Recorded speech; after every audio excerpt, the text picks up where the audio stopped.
Welcome, Alpha. Greetings to you in the mighty and matchless name of our Lord and Savior Jesus Christ. Let's turn our Bibles to Psalm 37. இப்போ 37 Psalm 37ல 5வது வசனம், உன் வழியை கர்த்தருக்கு ஒப்புவித்து அவர் மேல் நம்பிக்கையாயிரு, அவரே காரியத்தை வாய்க்க பண்ணுவார். இந்த இடத்துல நம்ம காரியத்தை வாய்க்க பண்ணுவார் சொல்லும்போது நமக்கு நிறைய சோர்ஸ் இருக்கும், நம்மளே கிரியேட் பண்ணி வச்சுக்குவோம்.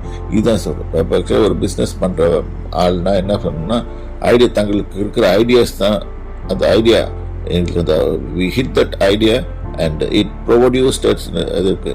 ஆக்சுவலி பிஸ்னஸ்லேயே ஒரு இது இருக்குது, எப்படின்னா ஒரு ஐடியா வந்துருச்சு எங்களுக்கு, அதை நாங்கள் யூஸ் பண்ணும்போது எங்களுக்கு அது சக்ஸஸ்ஃபுல்லாக மாறிச்சின்னு சொல்லுவாங்க. இங்கே நாம் பார்க்க போகும்போது ஐடியாஸ் எல்லாம் வரும். அந்த ஐடியாஸை கொடுக்கறதே கர்த்தர் தான்.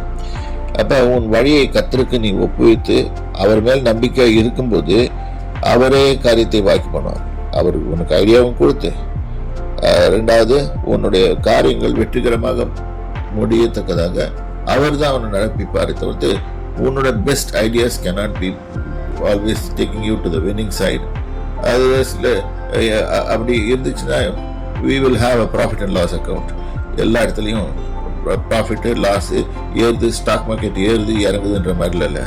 கர்த்தர் ஒரேடியே உயர்த்தி கொண்டு தான் போவார், கொஞ்சம் கொஞ்சமாக உயர்த்தி கொண்டு போவார். ஏன்னா அந்த பாடத்தை படிச்சிட்டோம்னா we know how to handle things and we know. ஏன்னா கர்த்தரை முதல்ல படிச்சுக்கோங்க.